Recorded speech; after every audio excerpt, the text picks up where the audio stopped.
My mom's fiancé wanted my $200,000 duplex and gave her an ultimatum, him or me. She chose him until police arrested him for stealing $15,000 from his auto shop customers. I, 17M, never thought I would be posting on Reddit, but here I am. I live with my mom Martha, 42F, and my little sister Jenna, 6F. Well, I used to live with them until 2 weeks ago. My parents divorced when I was 14. My dad Alfred, 45M, worked in construction and was always traveling for different projects. He would be gone for weeks at a time, sometimes months. My mom worked part-time at a local bank and took care of me and Jenna most of the time. The divorce happened because my dad got a job offer in Texas that would have required us to move. My mom refused to leave because her entire family lives here. Her parents, her 3 sisters, and all her cousins are within 30 minutes of our house. She grew up here and never wanted to leave. My dad took the job anyway and moved to Texas by himself. The divorce was not messy. My dad agreed to let us keep the house and he sends money every month for child support. He visits every other month when he can get time off work. Jenna barely remembers living with him because she was only 3 when he left. I was old enough to understand what was happening, but I never blamed either of my parents. They just wanted different things. After the divorce, my mom struggled with money even with the child support. The house is old and needs repairs all the time. The heating bill in winter is enormous. She picked up extra hours at the bank, but it was still tight. My maternal grandfather helped out sometimes, but he is retired and lives on a fixed income. About 8 months ago, my mom started dating a guy named Lance, 39M. She met him at the bank where she works. He came in to open a business account for his auto repair shop. My mom was the one who helped him with all the paperwork and they hit it off. Lance seemed nice enough at first. He would come over for dinner sometimes and bring flowers for my mom. He was polite to me and Jenna. He would ask about school and my plans after graduation. Jenna liked him because he would play games with her and bring her small toys. Lance owns his auto repair shop on the other side of town. He inherited it from his uncle who died 5 years ago. The shop does well because it is the only full-service garage in our area. People drive from neighboring towns to get their cars fixed there. Lance lives in a nice apartment above the shop.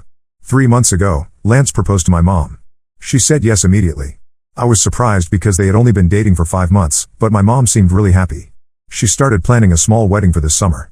Lance moved in with us right after the engagement. That is when things started to change. Lance began making comments about the house and how much money we were spending. He complained about the heating bill and said we should turn the thermostat down. He said Jenna and I left lights on too much and it was wasting electricity. He started buying cheaper groceries and told my mom we needed to cut back on expenses. Lance also started treating me differently. He would make jokes about me still living at home at 17 and ask when I was going to get a job. He said most kids my age were already working and contributing to the household. When I told him I was focusing on school to get into college, he laughed and said college was a waste of money. The biggest change was how Lance acted around Jenna. At first, he was sweet to her, but after moving in, he became impatient. He would tell her to be quiet when she was playing. He complained that her toys were always all over the living room. He said 6-year-olds in his day were better behaved and more respectful. My mom defended Lance every time I brought up his behavior. She said he was just trying to help us be more responsible with money. She said he was used to living alone and needed time to adjust to having kids around. She kept saying that Lance was good for our family because he provided stability. 2 months ago, my maternal grandmother died. She was 78 and had been sick for a while, so it was not unexpected. My grandmother owned a duplex in the better part of town. She rented out both sides and used the income to supplement her retirement. The duplex is worth about $200,000 according to the real estate websites. My grandmother left the duplex to me in her will. She said she wanted to make sure I had something to help me start my adult life. The will states that a lawyer will manage the property and collect the rent until I turn 21. Then everything transfers to me completely. My mom was surprised when the lawyer read the will. She knew her mother had property but did not know I was inheriting it. My mom's 3 sisters were also surprised, but they did not seem upset. They each inherited $10,000 and some jewelry. My mom inherited my grandmother's car and some furniture. Lance's reaction was different. He immediately started asking questions about the duplex and how much rent it brought in. He wanted to know who the current tenants were and when their leases were up. He asked if I planned to sell it or keep renting it out. He seemed very interested in every detail. The lawyer explained that the duplex currently brings in $1,800 per month in rent. After property taxes, insurance, and maintenance, the net income is about $1,200 per month. Lance kept asking questions about the finances and seemed to be calculating something in his head. That night, Lance and my mom had a long conversation in their bedroom. I could hear them talking but could not make out the words. The next morning, Lance was acting strange. He kept looking at me during breakfast and would start to say something then stop. A few days later, my mom sat me down for what she called a family meeting. Lance was there too. My mom said they had been talking about our future as a family. She said Lance had some concerns about me inheriting the duplex at such a young age. Lance jumped in and said he thought it would be better if the duplex was managed by adults who knew about real estate. He suggested that my mom should become the trustee instead of the lawyer. He said lawyers charged too much in fees and we could save money by keeping everything in the family. I told them the lawyer fees were already built into my grandmother's estate planning and I was comfortable with the arrangement. Lance persisted and said family should handle family business. He said he had experience with property management from dealing with his shop and could help my mom manage the duplex. My mom supported Lance and said she thought it made sense for her to be involved in such a big financial decision. She said she was worried I would make mistakes and lose money. She kept emphasizing that she only wanted what was best for me. I refused to change the arrangement. My grandmother specifically chose this lawyer and I wanted to respect her wishes. Lance became agitated and said I was being stubborn and ungrateful. He said my mom had sacrificed a lot raising me and deserved to have a say in decisions that affected the whole family. The conversation ended badly. Lance stormed out of the room and my mom followed him. I heard them arguing in their bedroom again that night. Over the next few weeks, Lance's behavior toward me got worse. He would make snide comments about me being spoiled and privileged. He said I did not appreciate what I had and needed to learn responsibility. He started assigning me chores around the house and would criticize everything I did. Lance also began talking about changes he wanted to make to the house. He said we should renovate the kitchen and add a deck in the backyard. When my mom said we could not afford those improvements, Lance would glance at me and make comments about how some people in the family had resources they were not sharing. Last month, Lance's true intentions became clear. My mom approached me with what she called a compromise. She said Lance had agreed to pay for my college tuition if I would sign over the duplex to them. Lance said he would manage the property and use the rental income to pay for my education and living expenses. Lance presented this as a generous offer. He said college was expensive and this way I would graduate without debt. He said the duplex was too much responsibility for someone my age and I should focus on my studies instead of worrying about tenants and maintenance issues. I saw right through this plan. Lance wanted control of the duplex and its income. He was offering to pay for college, but the duplex income over 4 years would be much more than college tuition. He would essentially be trading my inheritance for a fraction of its value. I told him absolutely not. Lance became angry and said I was making a huge mistake. He said college costs were skyrocketing and I would regret not taking his offer. My mom pleaded with me to reconsider and said Lance was only trying to help. That night, Lance and my mom had their loudest argument yet. I heard Lance yelling about ungrateful kids and wasted opportunities. My mom was trying to calm him down. The argument lasted for hours. The next morning, my mom told me Lance had given her an ultimatum. He said he could not marry someone whose child did not respect him or appreciate his help. He said I was causing problems in their relationship and something had to change. My mom was crying when she told me this. She said Lance was threatening to call off the engagement unless I agreed to his college proposal. She begged me to think about what was best for the whole family. She said Lance made her happy and she did not want to lose him. I could not believe my mom was asking me to give up my inheritance to keep her boyfriend happy. I told her Lance was manipulating both of us and she should see that. I said if Lance truly loved her, he would not be making these demands. My mom got defensive and said Lance had legitimate concerns about my maturity level. She said he was offering to invest in my future and I was being selfish by refusing. She said I did not understand how hard it was for her to find someone willing to take on a family with 2 kids. 3 days ago, my mom delivered Lance's final ultimatum. She said Lance would call off the engagement and move out unless I signed over the duplex within a week. She said Lance felt disrespected and could not build a life with someone whose child fought him on every decision. My mom was practically begging me to comply. She said she loved Lance and wanted to marry him. She said I would be leaving for college soon anyway and should think about her happiness for once. She said the duplex would just complicate my life and I would be better off without it. I realized my mom had chosen Lance over me. She was willing to pressure me into giving up my inheritance to keep her boyfriend happy. Lance had successfully driven a wedge between us and she could not see it. I called my dad that night. I told him everything that had happened since Lance moved in. My dad was quiet for a long time after I finished talking. Then he said I should come stay with him in Texas until things cooled down. My dad drove 18 hours straight to come get me. He arrived yesterday morning while my mom was at work and Lance was at his shop. I packed my clothes and important documents. I left a note saying I was going to stay with my dad and would not be changing my mind about the duplex. My mom has called me 15 times since she found the note. She left voicemails saying I was making a terrible mistake and ruining her chance at happiness. She said Lance was a good man who only wanted what was best for our family. She begged me to come home and talk things through. Lance also called and left a voicemail. He said I was acting like a spoiled child and my mom was heartbroken because of my selfishness. He said he was only trying to help me succeed in life and I was too immature to see it. I have not responded to any of their calls. I am staying with my dad in Texas and will probably finish my senior year here. My dad said I can live with him as long as I need to. He said he was proud of me for standing up for myself and not letting them bully me. The lawyer managing my inheritance confirmed that no one can force me to sign over the property. He said my grandmother's will was very specific and cannot be changed. He also said he deals with these situations often where family members try to pressure beneficiaries into giving up inheritances. I keep thinking about Jenna and how this affects her. She is only 6 and does not understand what is happening. My mom will probably tell her I abandoned the family. Lance will likely become her stepfather and she will grow up with his influence. I worry about what kind of person Lance really is and whether Jenna will be okay. My mom sent a text yesterday saying Lance had called off the engagement because of my actions. She said he could not marry into a family where he was not respected. She blamed me for destroying her happiness and said I would regret this decision for the rest of my life. I do not regret leaving. Lance showed his true colors and my mom chose to support him over her own son. I lost my mother's support but I protected my inheritance and my future. I just wish things could have been different. Update 1: A lot has happened since my original post. Thank you to everyone who supported me and confirmed I made the right decision. Some people asked for updates, so here is what has been going on.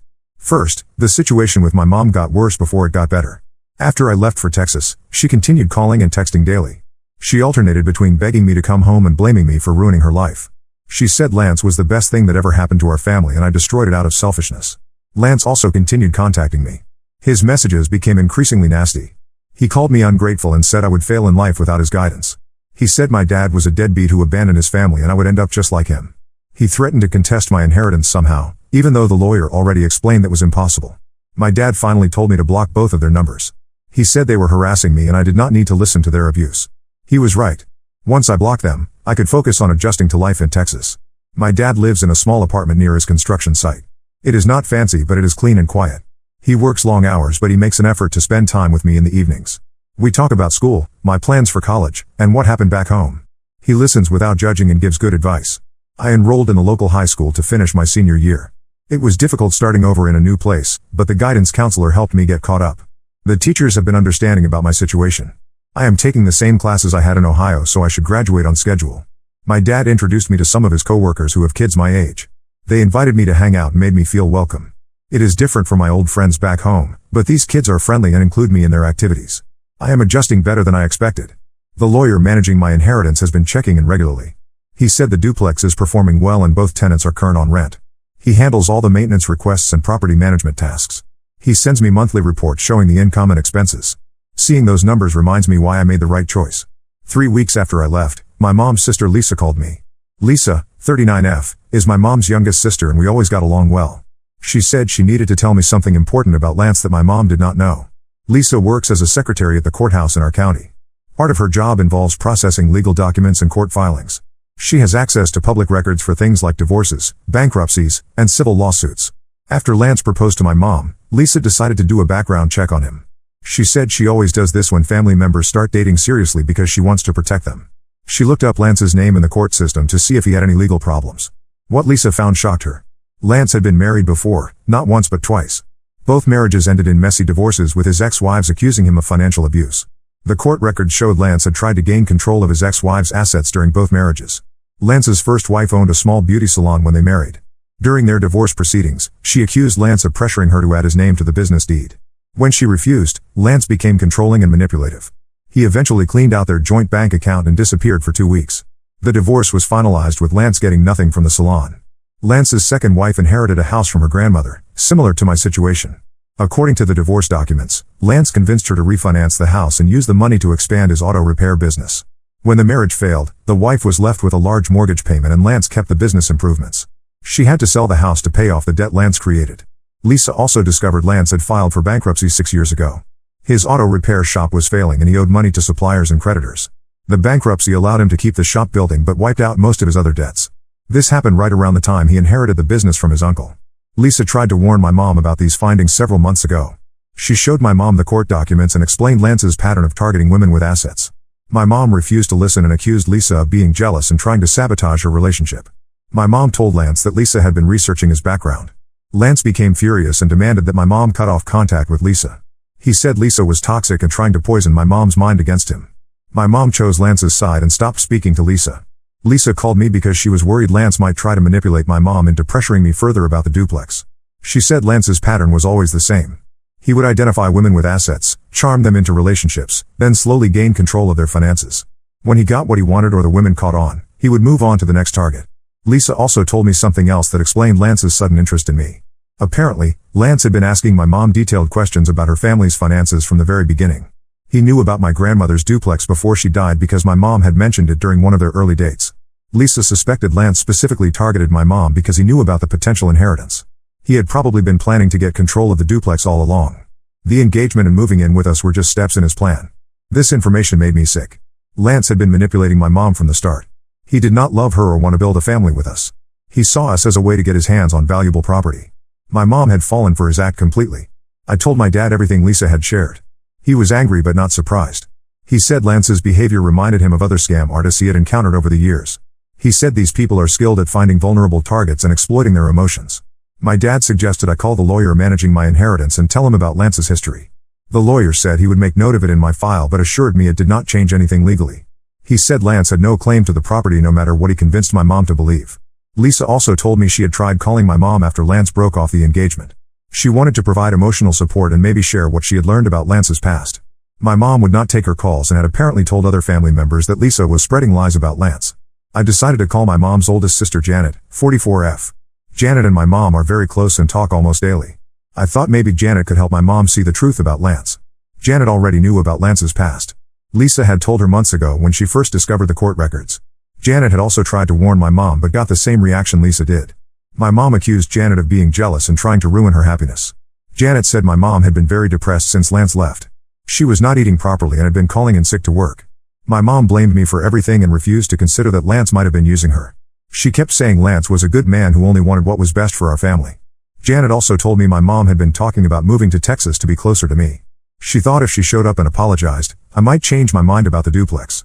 Janet was worried my mom might do something desperate to try to win Lance back. I told Janet about my mom's plan to move to Texas. Janet said she would try to talk my mom out of it. She said showing up unannounced would only make things worse and push me further away. She promised to keep checking on my mom and update me if anything changed. The conversation with Janet made me realize how completely Lance had isolated my mom from her support system. He had turned her against her sisters and convinced her that anyone questioning him was the enemy. My mom was now alone and still defending the man who had manipulated and abandoned her. I also learned more about what happened to Jenna after I left. My mom had told Jenna I went to live with my dad because I did not love our family anymore. Jenna apparently cried for days and kept asking when I was coming home. Janet said she had been trying to spend more time with Jenna to help her adjust. This information about Jenna made me the most upset. My mom was using a 6-year-old child to manipulate me emotionally. She was making Jenna believe I had abandoned them when the truth was that Lance had driven me away. Jenna did not deserve to be caught in the middle of this mess. I talked to my dad about maybe calling Jenna directly. He said it might be better to wait until things settled down more. He was worried my mom might use any contact with Jenna as a way to pressure me further. He said we needed to be strategic about how to maintain my relationship with Jenna without giving my mom ammunition. The whole situation has been exhausting. Learning about Lance's history explained everything but also made me angry at how thoroughly he had fooled my mom. She had chosen a con artist over her own son and was still defending him even after he abandoned her. I am glad I trusted my instincts and refused to give in to their pressure. If I had signed over the duplex, Lance would have taken it and probably left my mom anyway once he got what he wanted. At least now I still have my inheritance and my mom might eventually realize the truth about Lance. My dad says healing from this kind of family trauma takes time. He reminds me that I cannot control my mom's choices but I can control my own responses. I am focusing on finishing school and planning for college. The duplex will give me financial security that Lance tried to steal from me. Update: 2 more developments have happened and some of you were right about Lance having other motives. This update is going to be long but I think you will find it interesting. About 2 weeks after my first update, my mom finally contacted me through my Aunt Janet. She asked Janet to give me a message saying she was ready to apologize and wanted to have an honest conversation. She promised not to mention the duplex or Lance and just wanted to talk to her son.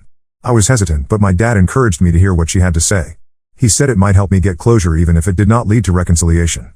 We arranged for my mom to call me at a specific time when my dad would be home for support. The phone call started well enough. My mom apologized for choosing Lance over me and admitted she had made mistakes. She said she missed me terribly and regretted how everything had happened.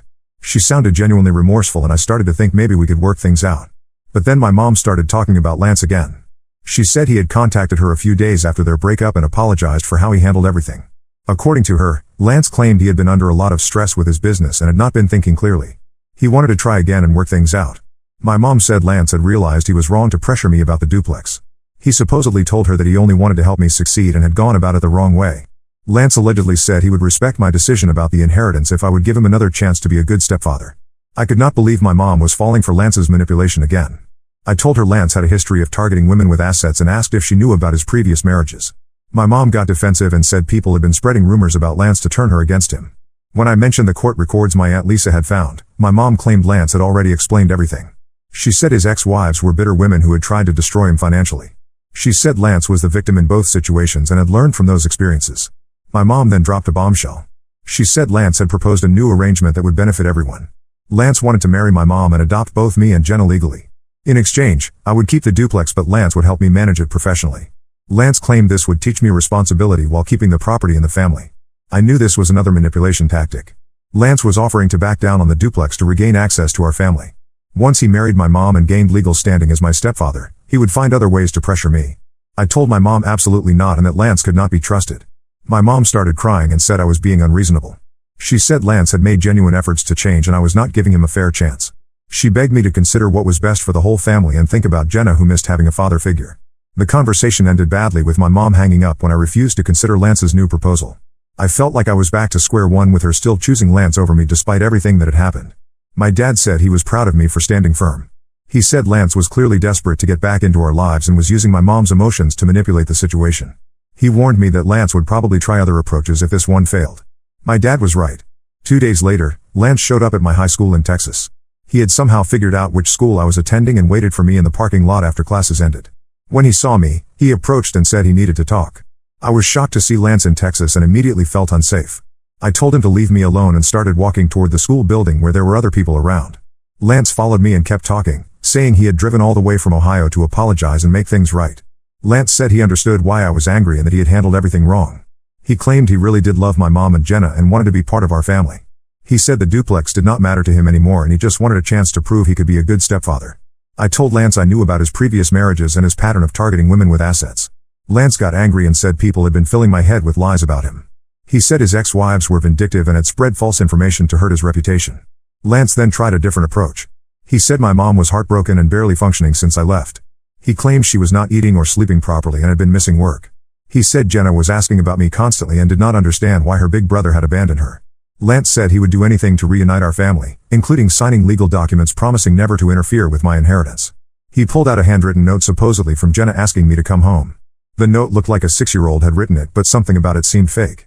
I told Lance to leave me alone and threatened to call the police if he did not stop following me. Lance became more aggressive and said I was being ridiculous. He said he had driven 18 hours to make peace and I owed him at least a conversation. At that point, other students and a teacher noticed what was happening. The teacher approached and asked if everything was okay. I explained that Lance was harassing me and I wanted him to leave. The teacher told Lance he needed to leave school property immediately or they would call security. Lance finally left, but not before saying this was not over. He said my mom deserved better than a son who would abandon his family over money. He claimed I would regret my selfishness when I was older and realized what I had thrown away. I called my dad immediately and told him what happened. My dad was furious and said Lance showing up at my school was completely inappropriate. He contacted the school administration and filed a report about the incident. The school said they would watch for Lance and call police if he returned. My dad also called the local police to report Lance's harassment. The police said since Lance had not threatened violence, they could not arrest him, but they would document the incident. They advised me to call 911 if Lance approached me again. That night, my mom called and was crying hysterically. She said Lance had told her about our encounter at school and she was devastated that I had threatened to call police on him. She said Lance was only trying to help and I had humiliated him by involving the school authorities. My mom begged me to give Lance another chance and said he truly loved our family. She claimed Lance was heartbroken that I saw him as a threat when he only wanted to make amends. She said Lance had spent his own money and time to drive to Texas to apologize and I had rejected his sincere efforts. I told my mom that Lance showing up at my school uninvited was stalking behavior and completely unacceptable. I said any man who truly cared about me would have respected my boundaries and stayed away. Lance's actions proved he was still trying to manipulate and control the situation. My mom got defensive and said Lance was just desperate to fix things because he loved us so much. She said I was being paranoid and overreacting to Lance's attempt to reconcile. She claimed Lance had driven to Texas as a grand romantic gesture to prove his commitment to our family. The conversation confirmed that my mom was completely under Lance's influence. She could not see his behavior objectively and was making excuses for actions that would be obvious red flags to anyone else. Lance had successfully convinced her that his stalking was actually evidence of his love for us. After my mom hung up, my dad and I had a long conversation about Lance's escalating behavior. My dad said Lance was becoming desperate because his usual manipulation tactics were not working. He warned me that desperate people sometimes do unpredictable things and I needed to be extra careful. My dad decided to take time off work and drive me to school for the next few days until we were sure Lance had left Texas. He also contacted my mom's sister Janet to let her know what Lance had done. Janet was horrified and said she would try to make my mom understand how inappropriate Lance's behavior had been. Janet called me the next day with disturbing news. She had tried to talk to my mom about Lance's trip to Texas, but my mom had defended Lance's actions. Even worse, my mom had apparently given Lance money for gas and hotel expenses for the trip. She had actively supported his decision to follow me to Texas. Janet also revealed that Lance had been staying at my mom's house since their supposed reconciliation. He had moved back in a few days before he drove to Texas. My mom had not mentioned this during our phone call, probably because she knew I would be upset. The news that Lance was living with my mom again made me worry about Jenna's safety. I asked Janet to keep checking on Jenna and watch for any signs that Lance might be mistreating her. Janet promised to visit more often and pay attention to how Lance interacted with Jenna. Janet told me something else that explained Lance's desperation. Apparently, Lance's auto repair shop was struggling financially again. Several customers had complained about poor work and overcharging. Lance had also been late paying his suppliers and some were demanding cash payments only. Janet suspected Lance was facing another financial crisis similar to his previous bankruptcy. This would explain why he was so determined to get access to my inheritance. The duplex income could help him save his business and avoid losing everything again. This information confirmed that Lance had never cared about being part of our family. He was a con artist who targeted my mom specifically because he needed money to save his failing business. Every romantic gesture and family bonding moment had been calculated to gain access to assets he could exploit. I shared all this information with the lawyer managing my inheritance. He said he would document Lance's harassment and escalating behavior in my file. He also suggested I consider getting a restraining order if Lance continued trying to contact me. The lawyer told me something interesting about property inheritance cases. He said it was common for manipulative family members or partners to become desperate when their initial pressure tactics failed.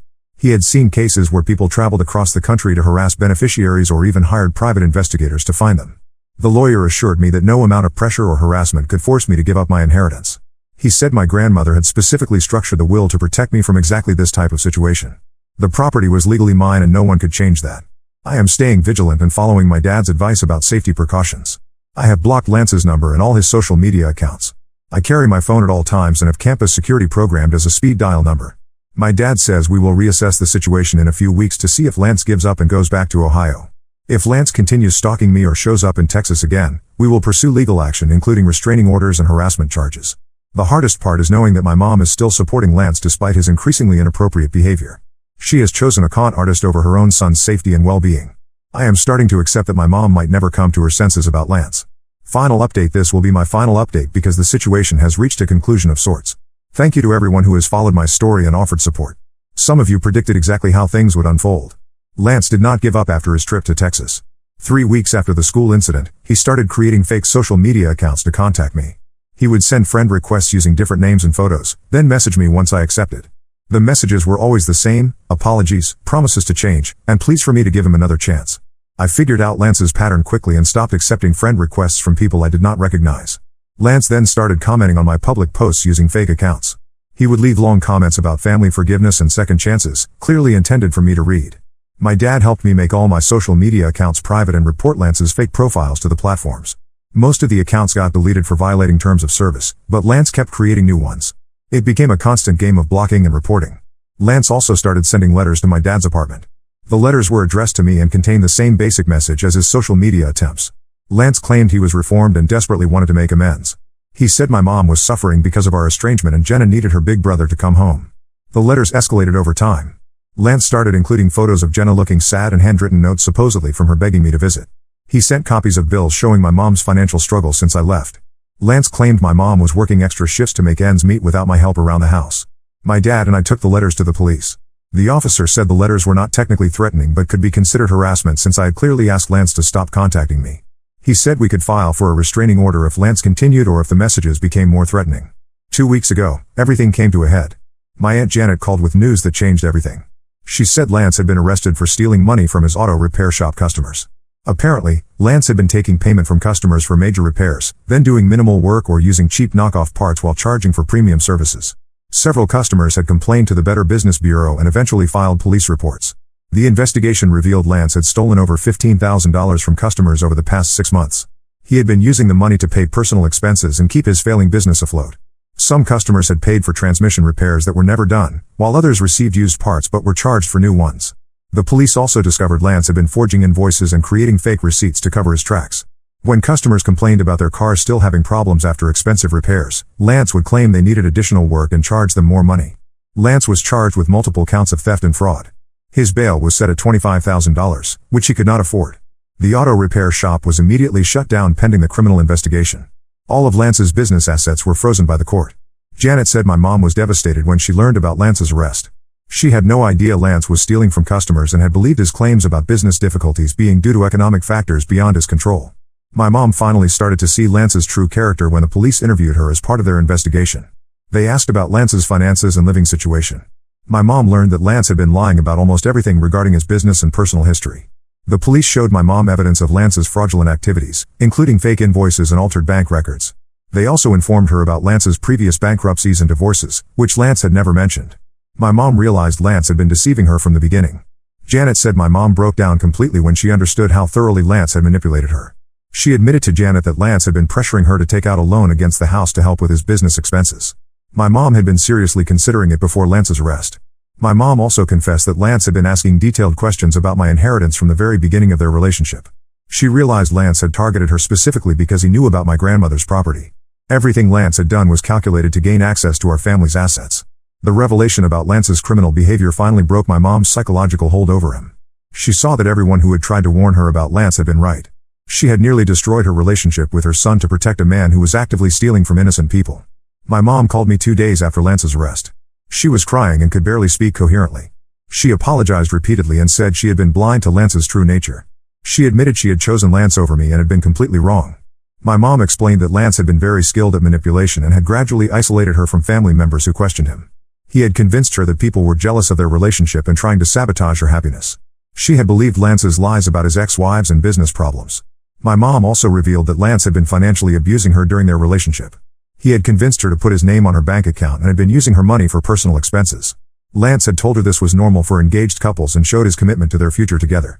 Lance had also been pressuring my mom to refinance the house and use the money to invest in his business expansion. He claimed this would benefit the whole family by creating more income for our household.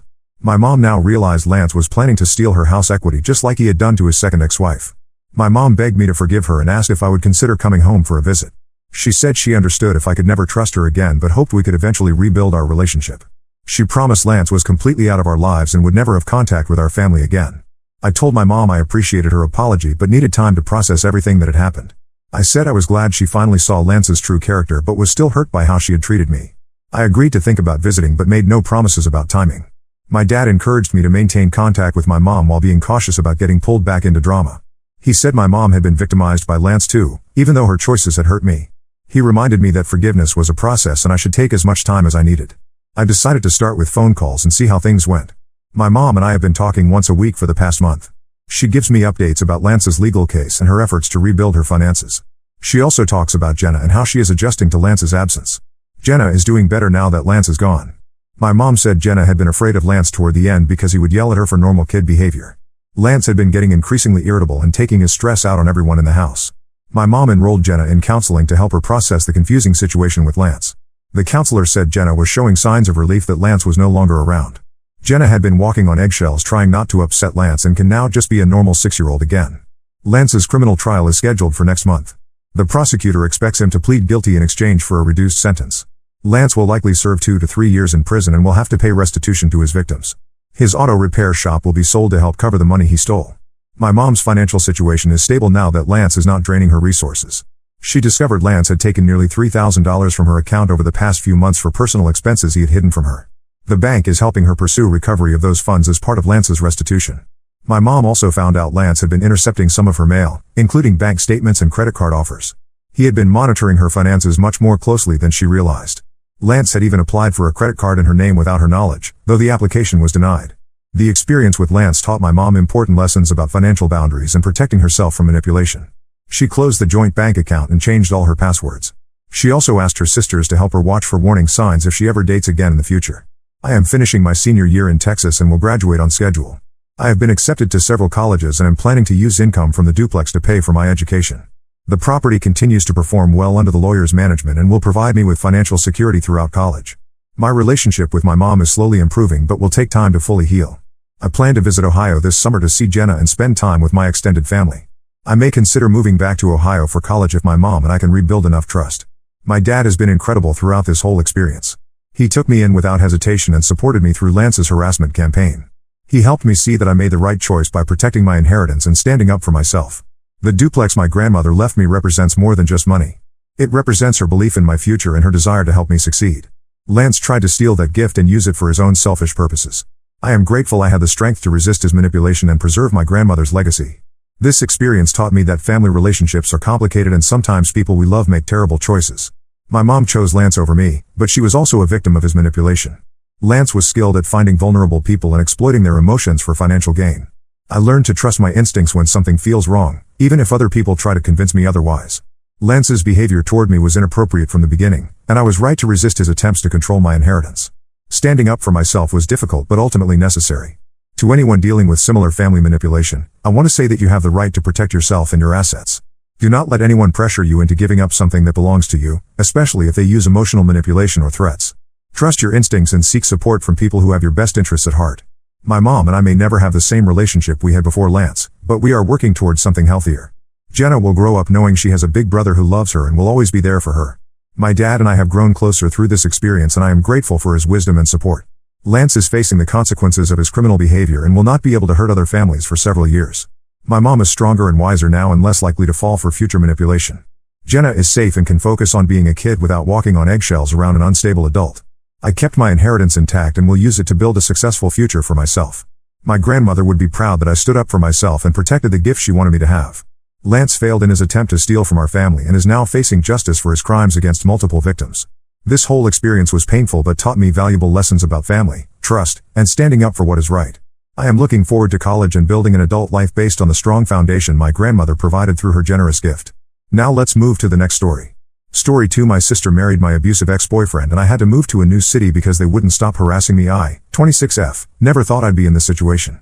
My older sister Natalie, 28F, recently married my ex-boyfriend Ryan, 31M, who I dated for 2 years in college.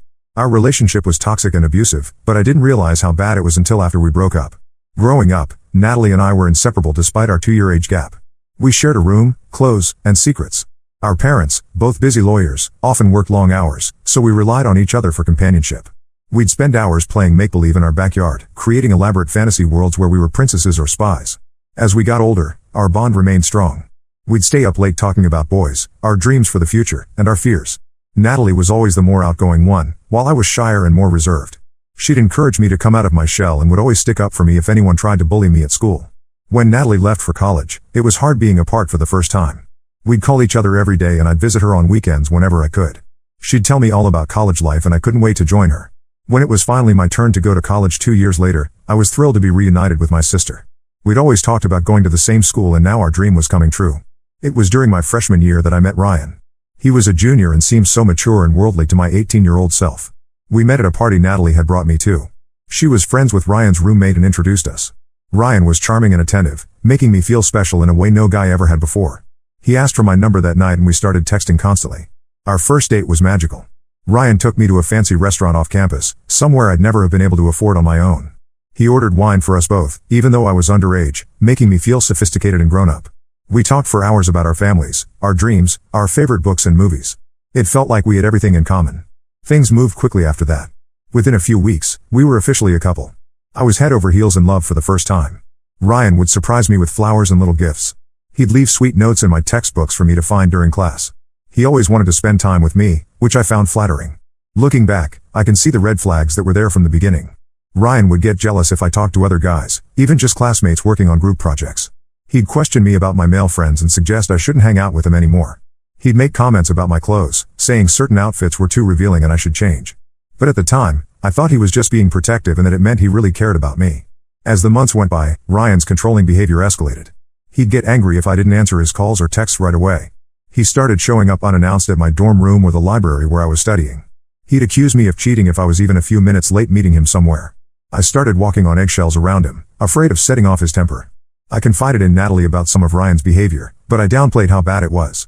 I was embarrassed to admit I was in such a toxic relationship. Natalie expressed some concern, but I assured her everything was fine. I didn't want her to think I couldn't handle my first serious relationship. The physical abuse started about a year into our relationship. The first time it happened, we were arguing about me going to a party without him. He grabbed my arm so hard it left bruises. He was immediately apologetic, crying and begging for forgiveness. He swore it would never happen again. I believed him and didn't tell anyone what had happened. But it did happen again. And again. The abuse got worse over time. He'd slap me, push me, throw things at me. Once he punched me in the stomach so hard I couldn't breathe. Another time he choked me until I almost passed out. After each incident, he'd be remorseful and shower me with affection, promising to change. I kept hoping things would get better, that the sweet guy I'd fallen for would come back. I became isolated from my friends and family. I stopped hanging out with anyone but Ryan. My grades started slipping because I was so stressed all the time. I lost weight because I was too anxious to eat. Natalie noticed the changes in me and tried to talk to me about it, but I pushed her away. I was ashamed and afraid to admit what was really going on. The final straw came just after my 21st birthday. Ryan and I had a huge fight because I'd gone out for drinks with some girlfriends to celebrate. He was furious that I'd gone without him. When I got home, he was waiting in my apartment. He had a key by then. He flew into a rage, hitting me repeatedly and threatening to kill me if I ever tried to leave him. I genuinely feared for my life that night. The next day, while Ryan was at work, I packed up as much as I could and fled to Natalie's apartment. When she saw my bruised face, she broke down crying. I finally told her everything. She wanted to go to the police, but I was too scared. Instead, she helped me block Ryan's number and social media accounts. She let me stay with her until I found a new apartment where Ryan wouldn't know the address. The months after the breakup were incredibly difficult. I had nightmares and panic attacks. I was jumpy and afraid to go out alone. I finally agreed to see a therapist, which helped me start to process the trauma of the abuse. Slowly, I began to heal and rebuild my life. Natalie was my rock during this time. She'd stay up with me when I couldn't sleep, hold me when I cried, and reassure me that I was strong and would get through this. She went with me to therapy appointments and helped me catch up on the schoolwork I'd fallen behind on. Her support was invaluable in my recovery. Over the next few years, I focused on myself. I threw myself into my studies and graduated with honors. I got a good job at a marketing firm in our hometown. I made new friends and even started cautiously dating again. I felt like I was finally in a good place. Then, about 6 months ago, Natalie dropped a bombshell on me. She and Ryan had reconnected and started dating. I was blindsided. How could my own sister, who had seen firsthand what Ryan had done to me, be with him? I felt betrayed and sick to my stomach. Natalie claimed Ryan had changed. She said he'd been to anger management classes and therapy. She insisted he was a different person now. But I couldn't believe it. The Ryan I knew was a master manipulator. I was sure he was just putting on an act to fool Natalie. I begged Natalie to reconsider, reminding her of everything Ryan had done to me. But she dismissed my concerns, saying it was all in the past and I needed to move on. She accused me of being jealous and trying to ruin her happiness. Our relationship, once so close, became strained and distant. My parents were conflicted about the situation.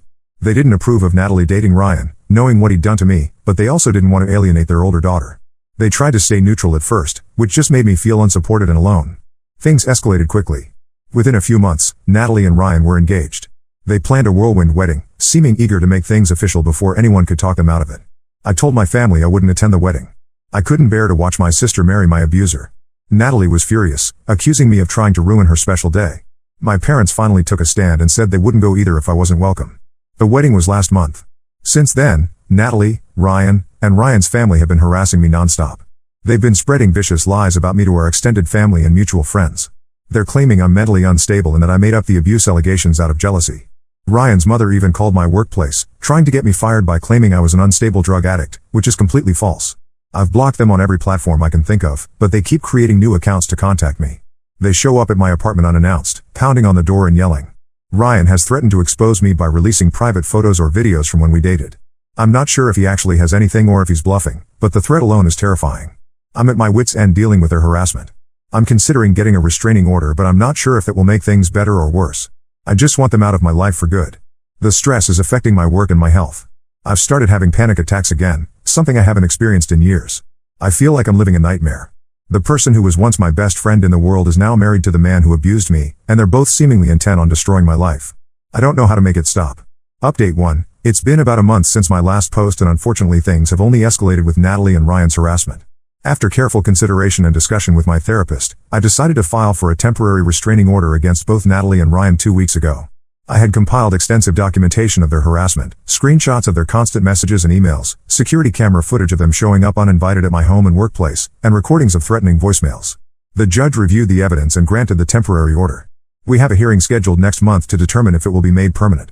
Natalie's reaction to being served with the restraining order was explosive. She showed up at our parents' house in a rage, screaming and crying about how I was tearing the family apart. She accused me of being vindictive and trying to punish her for being happy.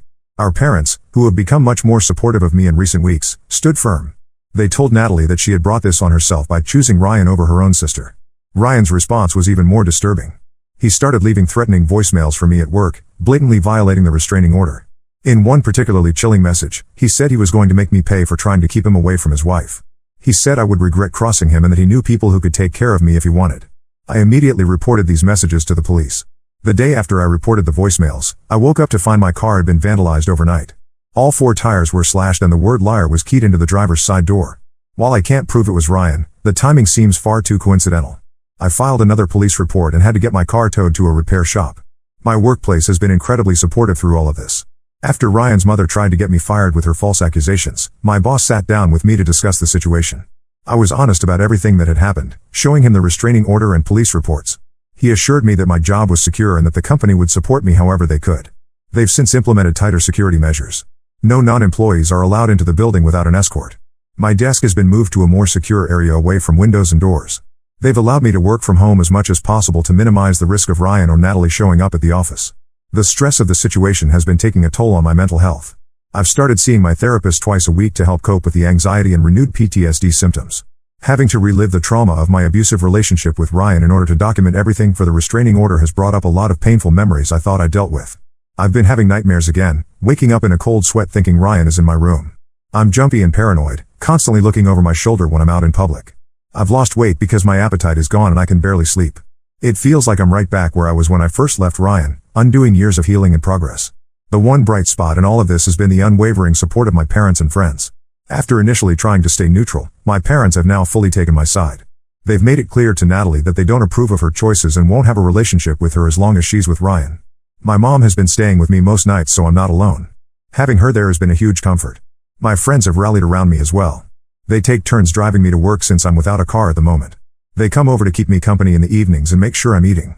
They've been helping me document every incident of harassment to build an even stronger case for the permanent restraining order.